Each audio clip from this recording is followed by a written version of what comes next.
الحمدللہ رب العالمین اللہم صلی علی محمد وعلی آل محمد وبارک وسلم علیہ۔ جانور کو جب ذبح کیا جاتا ہے تو اس میں کون سی رگیں ہیں جو کاٹنی چاہیے؟ 4 رگیں کاٹنی چاہیے۔ حلقوم یعنی سانس کی نالی، جس کو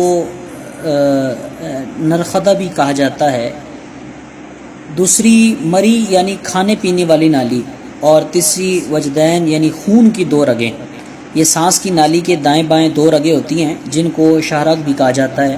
یہ چاروں رگیں کاٹنا کو ذبح کہا جاتا ہے، یعنی ایک سانس کی نالی، ایک کھانے پینے کی نالی، اور 2 خون کی رگیں جو ہوتی ہیں ان کو کاٹنا یہ ضروری ہوتا ہے۔ کوشش یہی ہو کہ یہ چاروں رگیں کٹ جائیں، البتہ اگر ان میں سے 3 بھی کٹ جائیں تب بھی جانور حلال سمجھا جائے گا اور اس سے جانور حلال ہو جائے گا۔ جانور کو عقدہ یعنی گلے کی گھنٹی اور سینے کے درمیان ذبح کرنے کا حکم ہے، کہ جانور کو گلے کی جو گنجا باندھی جاتی ہے گھنٹی اور سینے کے درمیان ذبح کرنا چاہیے، لیکن اگر کسی نے جبڑوں اور جو جہاں پر گھنٹی باندھی جاتی ہے اس کی مابین ذبح کر لیا اور وہ خاص رگیں کٹ گئیں تو بھی جو ہے وہ ذبح ہو جائے گا اور حلال ہو جائے گا۔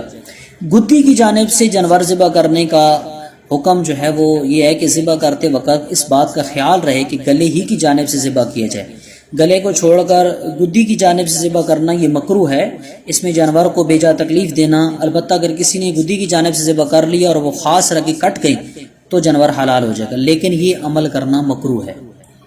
ذبح کرتے وقت نیت کا ہونا چاہیے یا نہیں ہونا چاہیے؟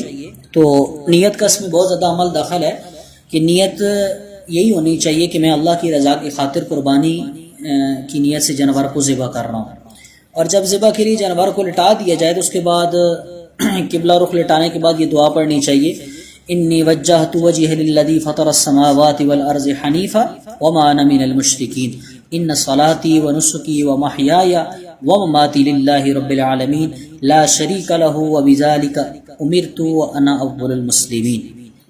اور ذبح کرتے وقت اللہ کا نام لینا، ذبح کرتے وقت اللہ کا نام لینا ضروری ہے، جس کا سنت طریقہ یہ ہے کہ یوں کہ بسم اللہ اللہ اکبر، اور حدیث میں بھی اس کے الفاظ موجود ہیں، بسم اللہ اللہ اکبر کے مسند احمد میں ہیں، صحیح ابن خزیمہ کے اندر موجود ہیں، مجموع الزوائد کے اندر موجود ہیں، اور مسند ابی اعلیٰ میں موجود ہیں کہ ذبح کرتے وقت بسم اللہ اگر کوئی بھول جائے، اگر ذبح کرنے والا ذبح کرتے وقت بسم اللہ بھول گیا تب بھی ذبح حلال ہے، لیکن جان بوجھ کر اللہ کا نام نہ لینا تو جانور حرام ہو جائے گا۔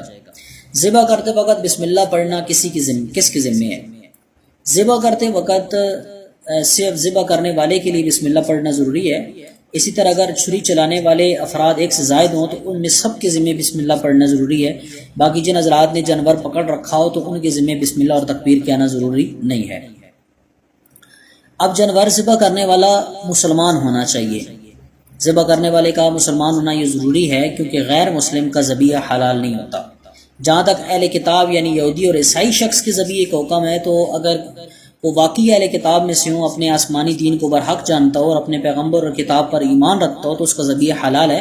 شرط یہ ہے کہ جانور ذبح کرتے وقت وہ اللہ کا نام لے گا، لیکن یہ صورتحال بہت ہی کم ہے، کیونکہ بہت سے بلکہ اکثر عیسائی اور یہودی وہ مردم شماری میں تو عیسائی اور یہودی کہلاتے ہیں، لیکن در حقیقت وہ لامذہب دہری اور مادہ پرست ہوتے ہیں، جو اپنے آسمانی دین کے منکر، اپنے پیغمبروں اور کتابوں کے منکر، حتیٰ کہ خدا کے منکر بھی ہیں۔ ایسے نام کے اہل کتاب کا ذبیحہ حلال نہیں ہے۔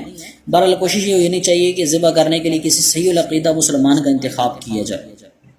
اگر عورت اور نابالغ بچے جانور ذبح کرے تو ان کا جانور بھی بالکل درست ہے، وہ جانور ذبح کر سکتی ہیں، عورت بھی ذبح کر سکتی ہے۔